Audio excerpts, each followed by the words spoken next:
everyone, and welcome to Zest Zen with me, Shel, the podcast that'll take you on a journey from the hustle to the harmony, fueling your passion whilst finding your peace. Today marks a truly special milestone, our 5th live Zest Zen panel discussion. Whether you are joining us live or watching the replay, thank you for choosing to step into this loving, expansive space. Your presence, your energy, and your willingness to grow are what makes this global gathering so powerful. Before we begin, I just really want to share from my heart a big thank you to every panelist who has already walked this journey with us so far. Amir, Dr. Iwa, Kamal, Francesca, Kalinda, Jonathan, and Carmen, and of course Joe, who will be joining us today, who has been on other episodes. Your wisdom and your generosity has shaped this movement into the most profound way, and I appreciate you all so much, because without you all, this vision wouldn't have been a reality. So thank you all. And now let's meet today's incredible panelists. We have the amazing Patience, who is a holistic health coach, nutritional therapist, and the founder of Integrative Personalized Nutrition, whose devotion and holistic health has turned a deeply personal journey into hope, empowerment, and transformation for families all over the world. Then we have the fabulous Annette, who is a holistic wellness guide and cancer thrivership advocate, whose path through cancer, trauma, and resilience and rebirth now stands as a beacon of compassion, courage, and embodied healing. And not forgetting our fabulous Joe, who has been on previous episodes, who is a kinesiologist, intuitive energy alchemist, and soul alignment mentor, whose intuitive mastery and energetic depth guides women to release, rise, and reclaim their vibrancy in the most powerful soul-aligned way. Wow. And so today I really want to honor these women, their presence, their purpose, and their courage, because they are all remarkable. Their truth, their work, and their wisdom are not just powerful, they are medicine, as you will find out today. May every listener, whether tuning in now or discovering this conversation in the future, receive exactly what their heart, mind, and soul are ready for. May you leave feeling more connected, more inspired, and more aligned with your own truth, your own healing, and your own power. Let's do this, ladies. I don't know about you, but I am excited for this discussion. Welcome. Thank you. You're welcome. Thank you so I think, much, and I know, Shel. thank you so much. I think I always drop this bomb because it's becoming a little bit of, I'm sure Joe's waiting for it, something that I just seem to do. So I start with just the biggie and then we just go from there. So let's start with Annette. Annette, to you, what is holistic health? What does that mean personally to you? And obviously, I know it's such a huge thing to ask you, but just generally, what does that mean to you? Yeah, for me, it means looking at all areas of our life as interconnected to our health. So the foods that we eat, the additional holistic therapies that we may do on the side, like acupuncture, massage, qigong, nature therapy, the Japanese call it forest bathing. All of these are part of a holistic approach to health. And it also includes energy healing, whether that's Reiki or other forms. And then becoming aware of the thoughts that we're thinking, the patterns that are the tapes that are playing on perhaps on replay automatically, just becoming aware of that, and then reclaiming our inner self and coming back home to ourselves. Beautiful. Yeah. That's so beautiful. And I know just knowing the other ladies' backgrounds that they would, I'm sure they're going to add upon this, but I know that is something that they would probably be saying as well. So Patience, would you like to share? Yeah, I totally agree with Annette. Just like she said, 360 degrees. So mind, body, spirit, which includes everything: nutrition, mindfulness, mindset, because mindset plays a very important role in our lives. So absolutely. All of it included. Beautiful. And Joe? So yes, I agree with what the other two ladies have shared already. It is not only to not separate the mind, body, spirit, and the emotions, because they're all interwoven so much within the body. And when I say the body, I mean the whole body. But then it's also taking into consideration all different aspects of well-being, whatever that may look like, whether it is the nutrition, as you said, Annette, or it is, combining different aspects externally to rebalance and recalibrate the whole body.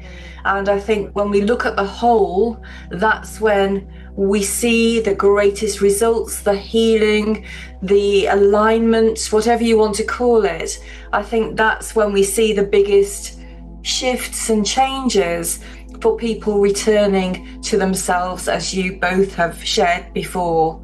So yes. Absolutely. Well, this is our vessel, isn't it? It's our vessel. So not just externally, but internally and all around us. So yeah, so beautifully explained. Thank you so much. And I know that a big part of all of your paths was and is really connecting to your intuition. So if anyone would like to expand on that or share like something profound, I'm sure people have watched the episodes already, but I will put them in the notes if they haven't. Whoever wants to go first. So I just want to say as well, sorry, I forgot to say this at the start. Please don't feel like it's like I asked the question, Joe knows this already, and then you answer. Like, I really want this beautiful, holistic,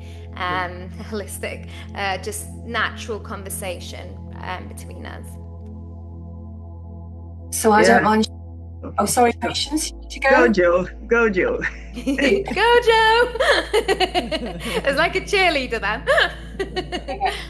The work that I do, it is really down to that intuitive guidance, but I tap into the inner innate wisdom within my clients' bodies. So it's not me, well, it is me using my intuition to a degree, but it's also tapping into the inner wisdom that we all hold, but we often zone out to, mainly because we've lost that practice of listening to our own intuition through the noise of the lives that we live these days. But also sometimes we don't even want to listen to our innate wisdom because it's telling us stuff that we really don't want to hear or do anything about. So that's what I do. I listen carefully to clients' inner wisdom, and then I'm guided by that as to how I can help them to begin their journey to heal, to wellness. Yeah. Absolutely. Sorry, Patience, you go next. That's all right. Yeah, I think we're all intuitive, but like Joe said, we've all forgotten about it.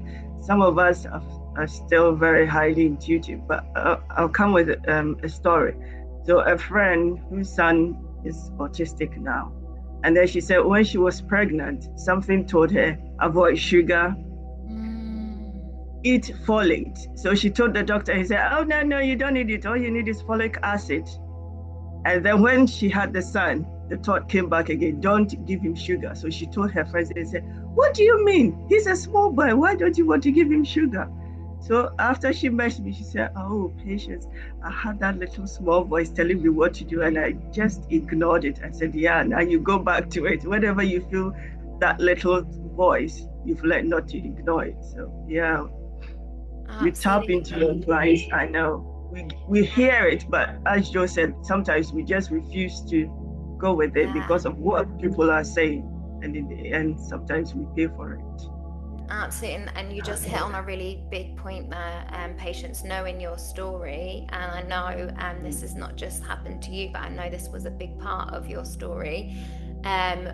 It's the external noise and the others, people who we really want to put our trust into. And it's not saying that they're not giving us the right advice, just sometimes, like what you say, intuition and someone's professional advice, it doesn't mean anyone's wrong. It's something very personal to us, and I think that's why we almost have it.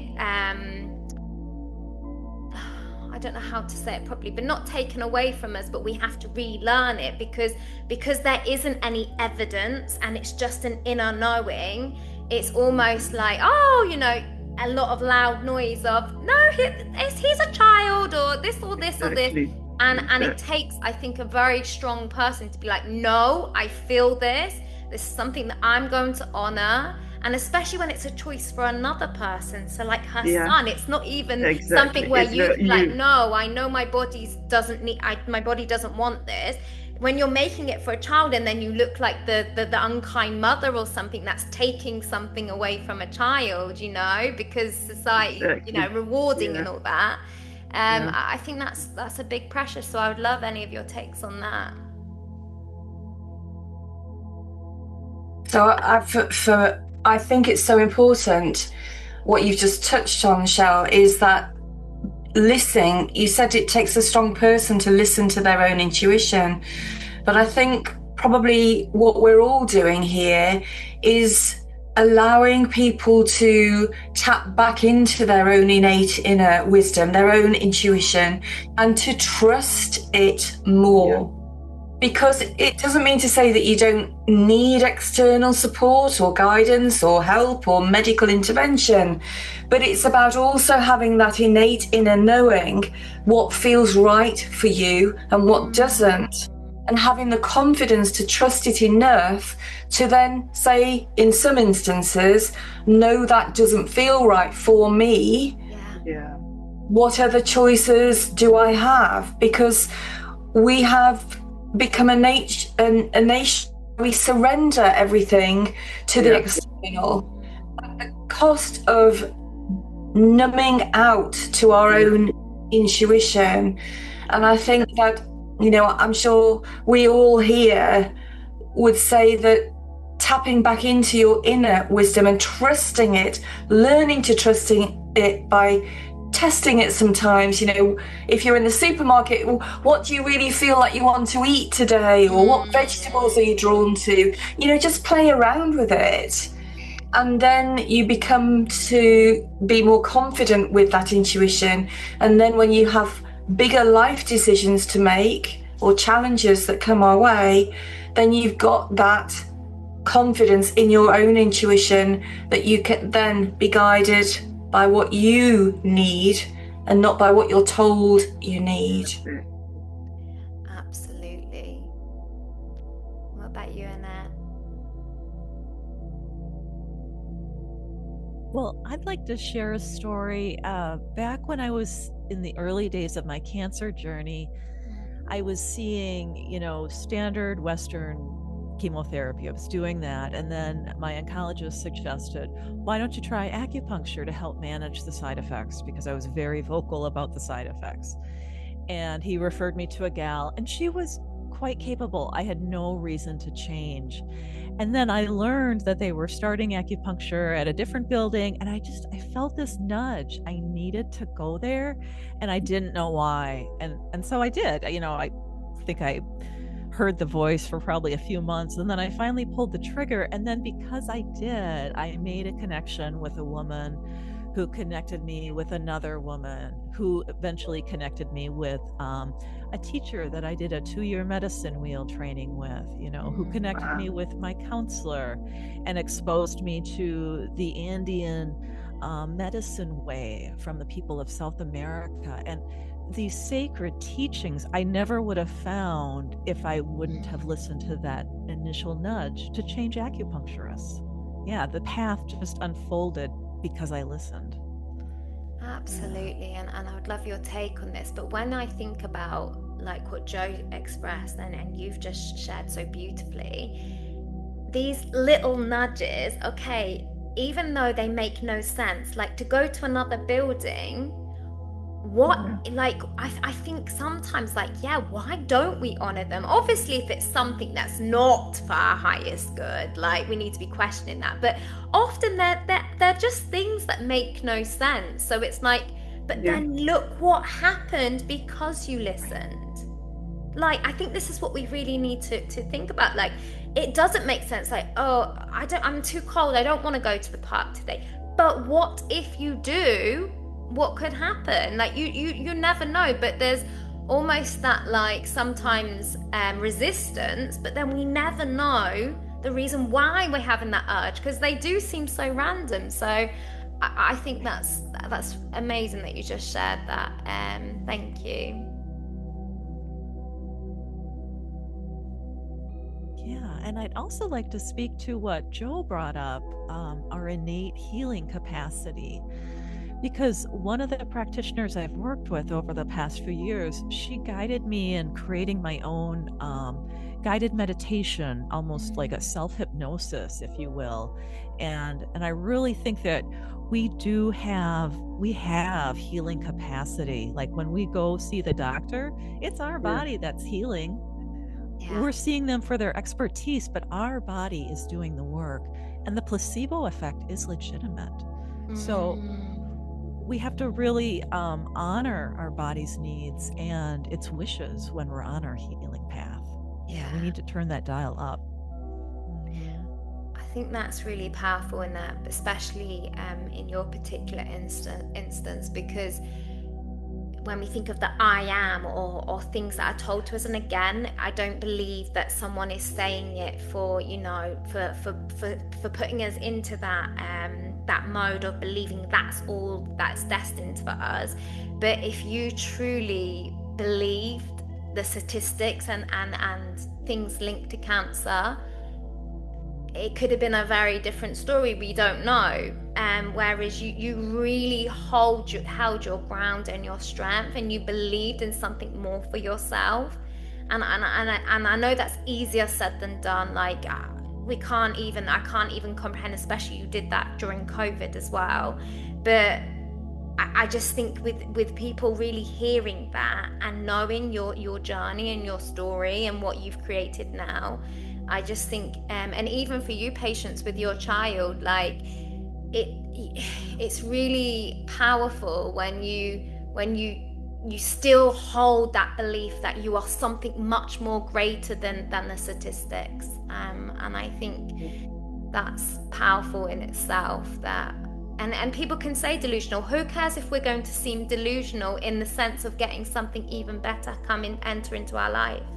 So I think whenever it's something more empowering, be delusional if that's what people think, because it's your life, it's your, as you said, and I would love Jo to touch on this a bit more because I know she does a lot about this, but it's your inner system and things that are held in your body, and if you allow someone to say you are that, you know, the mind is very powerful. So it is. You know, there's somebody who has a podcast called Be Delusional. Oh, really? Yes. Yeah.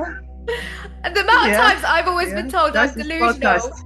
And I'm still holding these delusional things, but I'm like, don't you worry, because I know what's coming. Exactly. Oh, amazing. Well, some of the work that I do is it's working towards the healing heart of wellness. So this is allowing individuals, clients, to learn to take back a little bit of responsibility for their own health and well-being. And it goes through the ones that we know about. So we know about the mind, body and spirit, but this also incorporates the ancestral, because obviously that is so important, because how we are is not necessarily how we should be, but it is how we have been presented to the world because of all that has walked before us. And it also includes the primal. And the primal is that innate inner wisdom that carries, I'm going to use a big word here, sorry guys, we carry through our soul. Yeah. So, you know, some people may believe in reincarnation, some people might not. Personally, I do. And I think that over our lifetimes, we carry certain information, coding, whatever you want to call it, in our souls. And that wisdom is ancient wisdom, like you said, Annette, ancient wisdom. And we forget that we actually hold quite a lot of wisdom that is older, but it's about relearning to listen and tap into that. And so with this healing heart of wellness, it's about people learning to bring all aspects of those into play by asking their own bodies what they need to do. And in the center of that is a still place where then they know what they need to address, which aspects they need to address, and how. And it's taking back the responsibility for our own health and well-being. That just in itself, though, just that last line, like how powerful does that sound? Because essentially everything is our decision, our choice. We can point, and I know I can say myself, a lot of my life I was that person. I was very victim mentality, and this is because of this person and this and this. But actually, the moment I really owned my own beep, and it wasn't actually that bad anymore because it was made so much more dramatized than it actually was, then no one has that power over you because you're owning it, you're fully owning it. And often it's a beautiful part of your journey. Like, no one wants to stay the same from this point A to this point B. You want to show growth, you want to show transformation. So like now I honor all the different versions of me, and I'm so proud of her because she keeps evolving and developing with me and becoming more and stepping into things more fully, and actually anything that does scare me, I want to question that. Why? What is it that's holding me back with that? And it's not always easy, but as much as possible, and obviously there are different types of fears, go for them. Really put yourself out there. Like, if there's something that you're kind of trying to hold back on or something, question yourself why. What is linked to it that you maybe been told? Thank you, Joe. Because often it isn't always us as well. It's something someone else has told us isn't something that we should be sharing with other people. But if we just own it, and we own it in an empowering way, then exactly what can people say? And I think for me, you've just touched on something so important there, Shel, because fear is a big thing for people. And Annette, I know you know this place. I know this place too, because I was diagnosed with breast cancer 3 years ago. As soon as you get a diagnosis, particularly with cancer, but also with all other types of diagnosis, you go into that shock, trauma, fear. You go into that place of, make me better. What do I need to do? And I think that it's a hard place to be in. But when you have that quiet moment where you introspect, you reflect, you look inwards instead of projecting outwards, seeking outwards, that's when you realize that you do have, even though you may be in the fear, you still have choices, and you still have that innate guidance from within as to what feels right. And what I would say is, don't let fear take over and make you use the word victim. Don't make yourselves a victim by allowing the fear to consume you.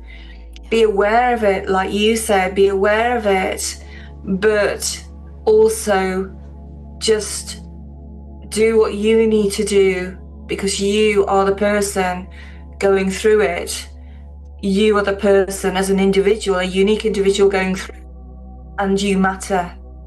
And I would say that to anybody who's had a big diagnosis, particularly with cancer. Yeah, thank you so much for that, Joe. And I would love you to just add a little bit more to that as well, because I know that with your work a lot about in the body and storing, and I think it's important to have that when you've received something like that or anything, to really sit with it and to really feel into it, because again, it's not healthy and normal to just be like, oh yeah, I remember watching that podcast or something like this, and straight away going to you have to process these things. You have to, well, you don't have to, it's a choice, what we just spoke about.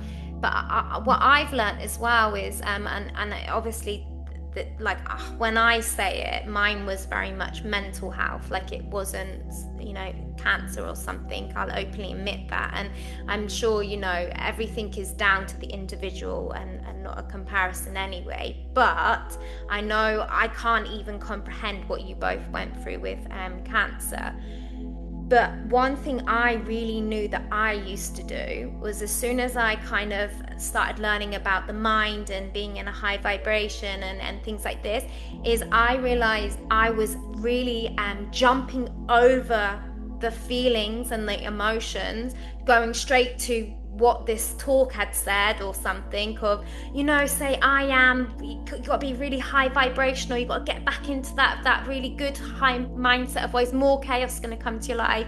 And I remember I had to unlearn that again, not unlearn it, but remember, no, Shelley, feel it, really feel how you're feeling right now. You want to cry, you cry.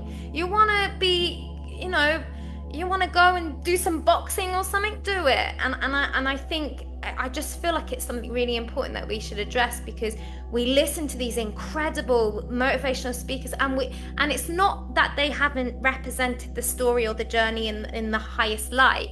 Just often we take what we want to hear to fix us, have a solution straight away. And sometimes that can be quite damaging, and that's why I'd love you to expand on it, and can be stored in the body, because I noticed the pattern was coming back, but even stronger.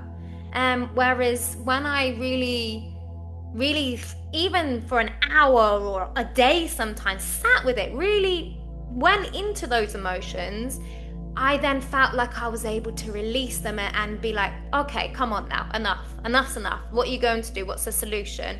But I had to feel them. I had to really feel them. What would you say? Yeah. It seems like we need more education on that, isn't it? Remember when I told my story, I said I used to cry a lot, and I had my sister to lean on, and she said, cry as much as you want. Get it out of your chest. And you're getting this because you have to help other people. And I said, no, I don't think I want to help other people. She said, yeah, you're chosen.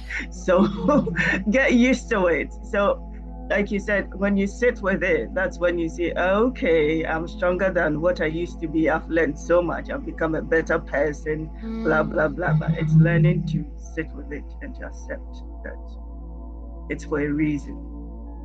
And I think sometimes it's harder for men.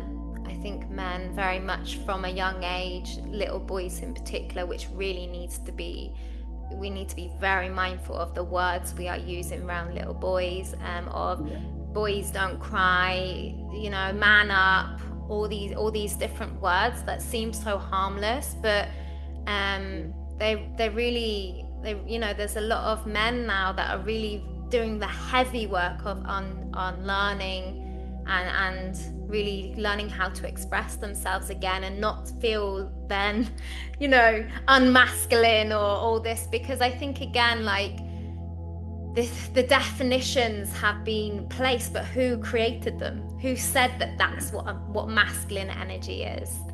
Because we all have feminine and masculine energy. It's not a man and a woman. So I think that's really important as well. Just to, I know we're all females right now, but to just address the opposite gender. And I think it's really important to not numb out, not detach from your emotions, not disconnect. And yet we have a nation really of people who are disconnected from their true self, from their emotions, from their feelings, because of, like you said, the external, whether it be our parents, our schooling, our society or whatever else. But I think there's a turning. It feels like there is a turning of it is okay to feel. It is okay to express. It is okay to be in that place of being connected with yourself. And with all of this, I had a really amazing doctor that I worked with when I had my diagnosis. And she said to me, don't treat any diagnosis as a bad thing or a good thing. So that kind of threw me a bit, because I was like, because I was going to go, it's really bad, and she said, no, don't. Just treat it as an expansion of your consciousness. Wow. And I like that one. I'll share that with you, ladies. You can have that one. So it's never a bad thing or a good thing. It's an expansion of our consciousness. And that's where we have a choice. So we can either choose to stay the same, or we can choose to expand within. And that's when we see these miracle healings happen for people, because they're expanding their consciousness, their awareness. You know, it's where people suddenly change what they're doing. They've hated their job all their lives, but they've stuck to it. And then they suddenly give up their house, they give up their husband or partner or whatever. They give up their job and they go and do what they've always wanted to do because of a diagnosis. And that's where, you know, true healing happens. So yes, it is amazing what we can offer within our own bodies, isn't it? Absolutely, I love that. Thank you so much, Jo. That's really powerful, and yeah, like back to that choice, isn't it? You can choose for it to be this or that, but she's actually said no, it doesn't need to be any of those. Just, you know, one foot in front of the other, and yeah, just really open your mind to it. Even though, yeah, sometimes it's not easy at the time, but again, just feel into that. Thank you so much for that. I know we've talked a lot about the mind and the body, and I know nutrition is something else that is really, really important. So if anyone wants to share, I know Patience has already got a cookbook. Yeah, I always say nutrition, food is not just eating, food is information. And Mark Heyman he stresses that a lot. He said, if only we can understand how food impacts our biology. Because we're told, oh, your gene is your destiny. That's not true. Your gene is not your destiny. It's your lifestyle. So anytime you put food in your mouth, you have to think to yourself or ask yourself, is this turning on or off my genes? Is this going to help me heal, or is this going to reverse the healing? So anytime we eat, food is not just, oh, I feel like eating chocolate. Or sometimes when you feel cravings you need to sit with it and say, why do I crave sugar all the time? Probably your body's telling you something. Like Jo said, learn to listen to the body. Yeah. So if you learn to listen to the body, then you know what to give to your body. Like my friend said, she felt like eating folate, and the doctor said no. If she had listened, she would have known, oh yeah, the child was the one craving for the folate. So yeah, we are fearfully and wonderfully made, and the body knows what we need. So it's just learning to listen to the body and giving it the right fuel for it to do what it was made to do. Because the body has the innate ability to heal itself. Absolutely. And would you say spotting patterns as well? Because I always noticed that when there was a lot more emotional intensity in my mind, that I would be wanting gluten so much. yeah, or sweets. Yeah. So it's just watching those patterns as well. Like, okay, why are you wanting that right now? I'm really wanting it, like willing to go all the way for a long walk to the shop or something. Like, just really, really look at the behaviors behind what you're about to do, I think. Exactly. Sometimes I say keeping a journal is very good, because then you can see the patterns. Okay, when I was stressed last week, this is what I felt like eating, and it's come back again. Okay, then we can say, what is making me stressful? Exactly. And you can say, oh, maybe I spoke to so and so on. This thing happens, and then I feel like eating this thing. Okay, now we can start reversing the process. So yeah, absolutely. Becoming aware. And how about you, Anna? What's your take on like nutrition? Oh, it's key. It's so key to our emotional, mental health. You know, Shel, I struggled with depression as a teenager and into my adult life. So when I was first diagnosed with cancer, I changed my diet, not really because I wanted to, but because my tastes changed. And food, just like certain foods, meat in particular, no longer appealed to me. So then I went whole food, plant-based, And I was in a constant state of brain fog because I did not know how to balance my carbs and my proteins with my fats because I was eating no protein, no animal protein.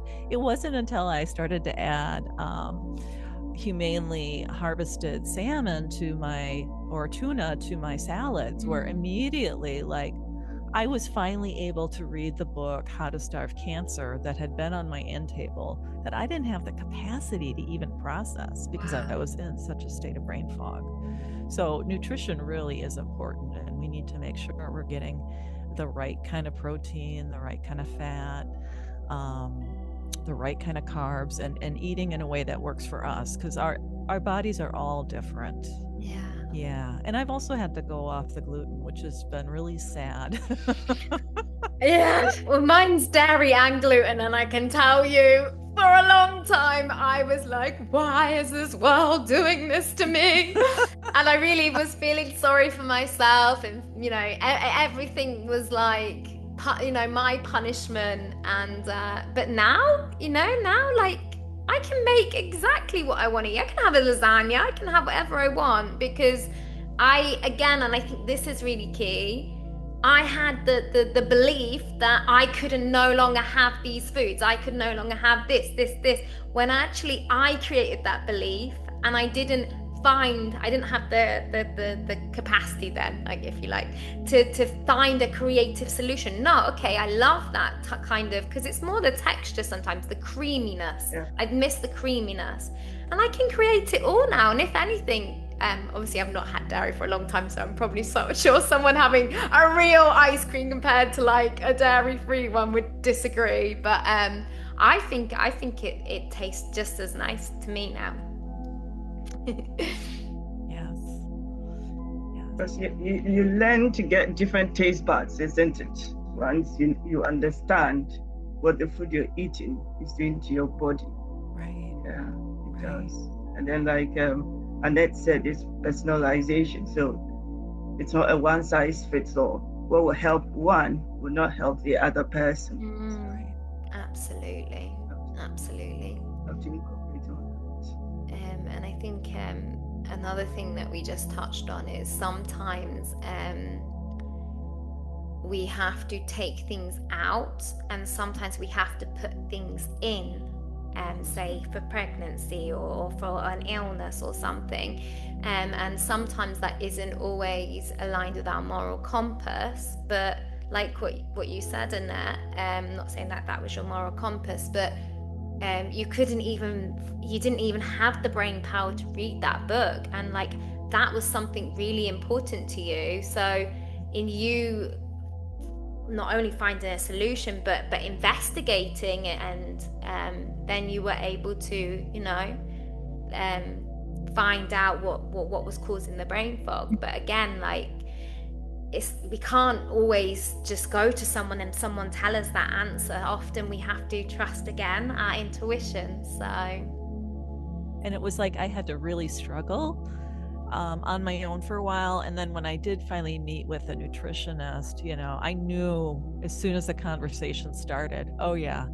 I'm gonna need to start eating meat again, you know. And I just knew, because that's what my body needs, even though I had been resisting, you know. yeah. Sure enough, my energy reserves started to come back online, as you know, as I was including humanely raised animal protein with lots of vegetables.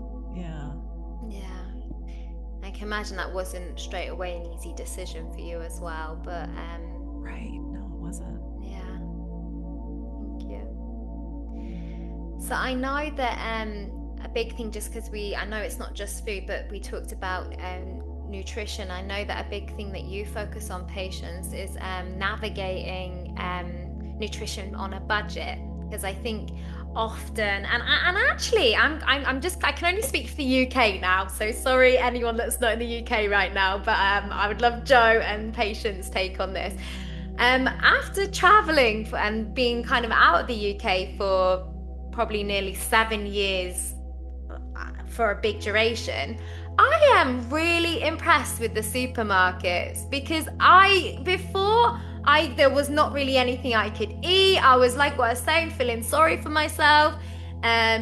like now compared to some countries, the supermarkets here and the price is incredible. I'm really, really impressed, and I've seen a huge shift already in the UK with that. I don't know what it's like in America, but like I remember when I was in, I won't name the country, but in another country, it was costing me just €7 just for some pasta, gluten-free pasta. Here, you can get it for £1. Sorry, I'm just really impressed. So I do think I hope this is happening in the whole world, not just in the UK, but I do notice massive changes with the range, and you can now eat exactly the same as what someone else is eating. I think it's incredible. Yeah, the supermarkets have got lots of varieties, isn't it? Yeah, we've got different exotic foods when you go in. I remember yesterday my husband bought plantain.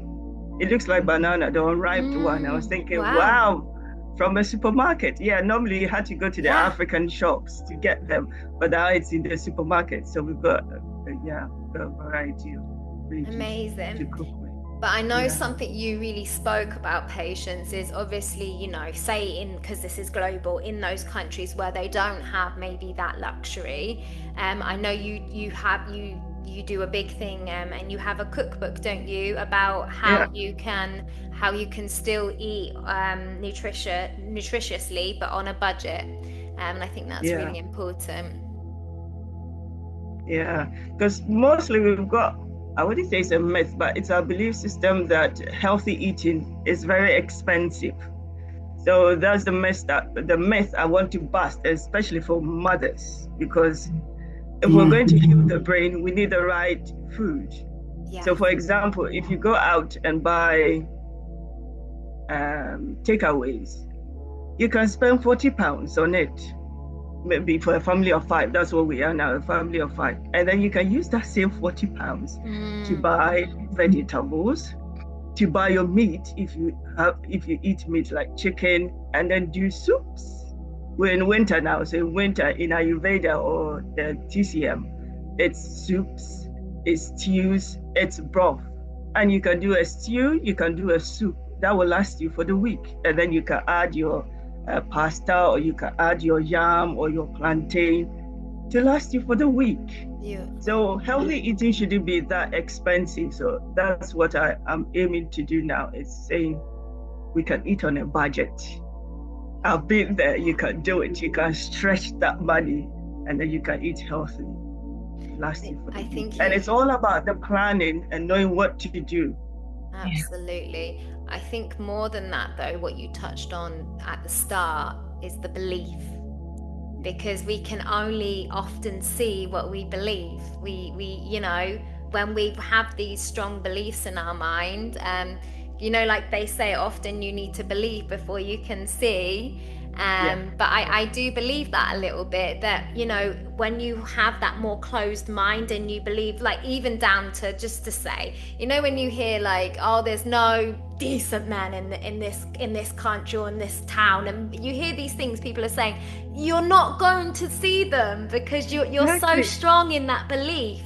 And I think, again, it goes back to, like, what stories are we telling ourselves? And actually, can you be creative? Just be playful with it. Actually, do you know what? I'm going to see if I can see a different belief to this. I'm going to actually see if I can prove myself wrong. Make it like a game. And I think, because often, and we still do it. We come up with things, and things come out of our mouth, and we're like, back to saying about other things that aren't even our words or things that we've created. You sometimes, like, when you say, oh, you sound like your mum or something, and things come out, and then you're like, oh, why did I just say that? So I think, again, it's just being really conscious of our words and what we are communicating and what we are essentially believing all the time. So thank you so much for that. And another big thing about eating on budget is eating seasonally. So for example, we're in winter time, everything in season will be cheaper than what is not in season. And that is even eating more organic if you buy in season. Exactly. So if you go to the supermarkets, especially when you go to the farmers market, you could get something very cheap at a very reasonable price. So eating in season is a big way on working with your budget. And you learn to taste different varieties of food and produce. And it's so important for your body as well. So important that we align with the seasons. Yeah. Because that's what we're supposed to do. Yeah. We're supposed to have our winter food in the winter. We're supposed to have our salads in the summer. It's because that's what Mother Nature is teaching us that we should be doing. And yet we have everything available all of the time. And I love the fact, Patience, that you've written a cookery book around this, because this taps into what I believe in, and that is like in the olden days. I know I am old, but in the really olden days. No, you're not, Joe. No, you're not. we used to listen to our mothers or our grandmothers. Our grandmothers would teach us to cook. Our mothers would teach us to cook. They would pass down the recipes that their mothers had passed down to them, and they would teach us how to cook them. But we've become disconnected from that. We don't have that maternal or, the maternal figure in our lives very often who can pass down the wisdom that they've learned along the way. Yeah. And so the fact that you've written a recipe book, the fact that, hopefully people will reach out to people within their community who can pass down recipes. There's a million recipe books out there. There's guidance. Even I'm going to use another one that's not so great probably. Even ChatGPT. Oh yeah. Yeah, I agree. Absolutely. And it will come up with all of these amazing recipes that are cost effective. So, we need to start cooking again. So thank you, Patience, for what you're doing. Thank you. Thank you for highlighting that as well, Joe, because I remember I literally looked in my fridge. I did not want to go out in the cold, and I just put in exactly what was in my house. And obviously, I'm just really showing myself short then that I obviously didn't have much in my fridge. And it produced the most incredible meal that I would have never have created that. And it was delicious. So thank you. Really, honestly, ChatGPT, when used intentionally and for the right purpose, is a game changer. I love it. So thank you for that, Joe. And thank you for highlighting about the seasons. Again, you've just brought up something that I didn't even think about, but you're right. Yeah, we have everything all the time. I think that's really powerful. And that's why we've got a lot of people with intolerances and allergies, because they're eating things that aren't in alignment with the season, and their bodies can't digest it and process it at that time because it's the wrong food for them in that season. So I agree. Because for example, there's so much going on about juicing and smoothies.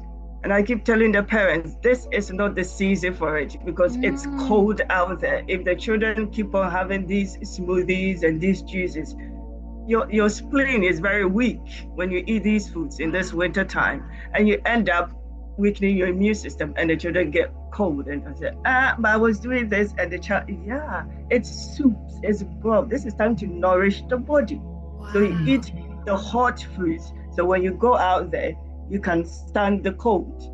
So we've lost that art of seasonal eating, like Joe said. It's an art. It's something our ancestors knew, and we've lost it.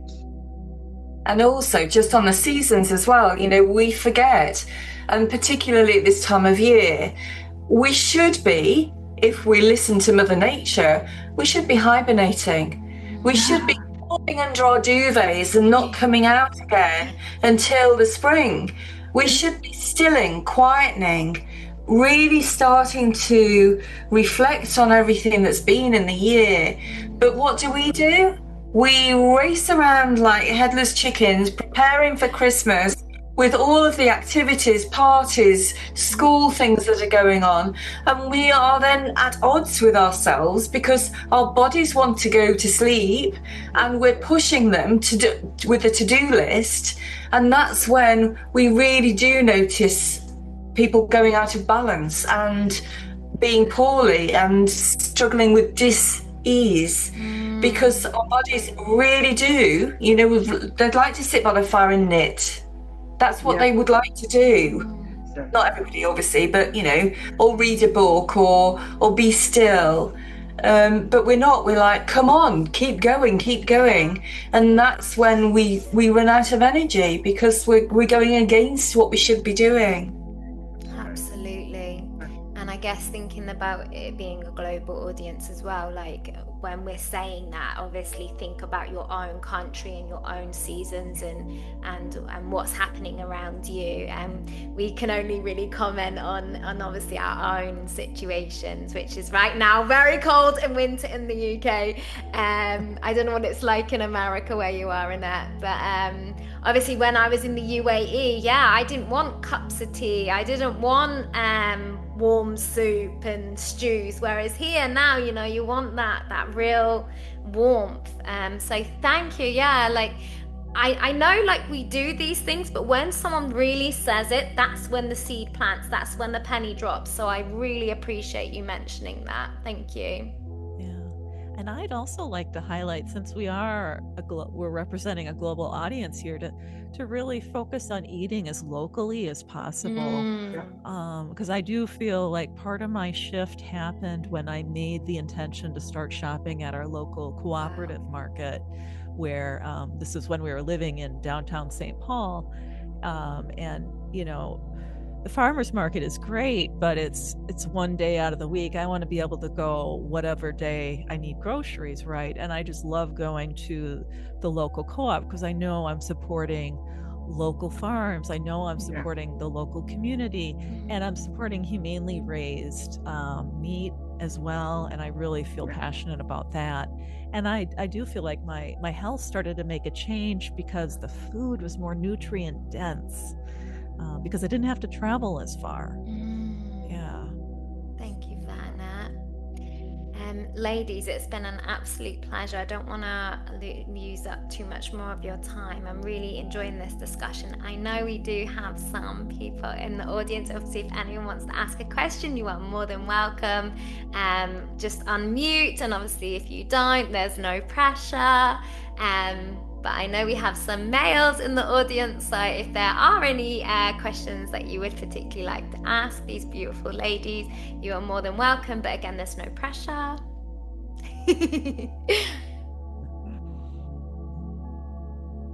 And if not, then I would just love all three of you, whoever wants to go first, like if you just feel like there's a powerful technique or something, or just some words that you feel like someone listening right now regarding obviously holistic health, well-being, nutrition, conscious living, women's health, not just women's, but just in general, the theme. If there's something you would like to share, then feel free. I like to go with gut health because it's a buzzword out there now, isn't it? And like Joe said, eating in seasons and all that. So if we eat in seasons and then we're aware that, okay, you're not eating just for yourself, you're eating for two. I've forgotten the doctor who coined that. He said, you're not just eating for yourself, you're eating for two. And now we know that the gut is connected to our brain. That's why they call it the second brain. Exactly. So when you eat, the type of food you eat will determine the type of microbiomes you've got in your system. And that determines your health, that determines it does everything. Your microbiome is your gut, is your immune system, your digestive system, your brain health. So it controls everything that we are.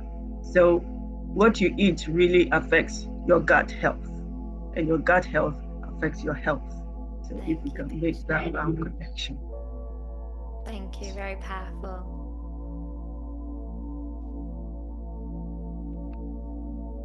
You're so polite today. I love it. Very quiet. Okay, you go next. Okay. Go on, Joe. Oh, well, we have so much power in the moment.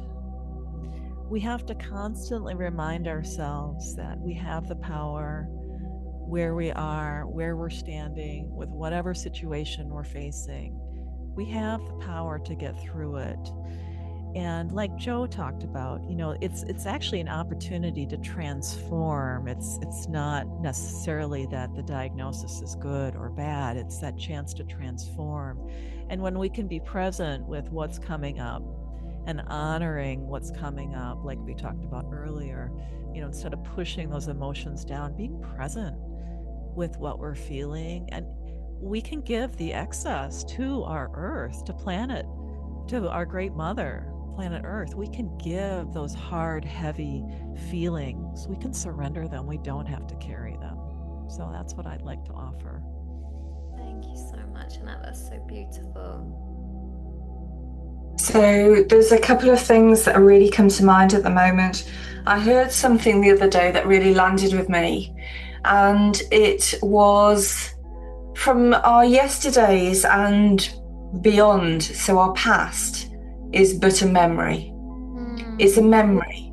You can't do anything about it. It's a memory. My memory might be different to somebody else's memory about one particular thing, but it's a memory. It's not real anymore. It's been and gone. All of our tomorrows are imagination. We create things because they're not real. They are the future. We use our imagination to come up with scenarios, situations, all sorts of things. The only thing very much with what you said there was the moment. In that moment, that is real. Today is the only reality. So be in that real moment. But also just remember to take that breath, to make a pause within the day. And what I say to my clients often is, ask yourself every day when you wake up, just for today, what one thing do I need to change? Do I need to stop? Do I need to introduce? Just one thing today that will be for my health and well-being. And just do one thing, because when we give ourselves this overwhelming list of all the things that we perhaps know we need to change, we don't do anything. Yes. But just for today, ask yourselves, just for today, what one small thing can I change that will make a difference to my health and well-being? And that breaks it down into bite-size, momentary shifts and changes that over time you can build on each day, and they will make a difference to your health and well-being. Absolutely beautiful. Thank you so much. It's been an absolute pleasure. I really appreciate all of you and all your shares, and I know many who are listening now or in the future will really benefit from what you've shared. And just as a little ask for anyone listening, something that you can do that just costs nothing, is absolutely free, but it has a huge impact, is just like this episode or subscribe or comment. Just send a little bit of love, because it helps not only these powerful women have their presence known and what they've shared, but it also amplifies their voice, and it reaches more people, because this is the time we're living in where we don't get more exposure unless there's more interest. So you can just make a huge difference with just one little thing by sharing some more love. So thank you all so much. Appreciate you all, and it's been an absolute blessing, and thank you for believing in the vision and making it happen with me. Thank you too. It's been a pleasure. Delight. Thank you, Shel.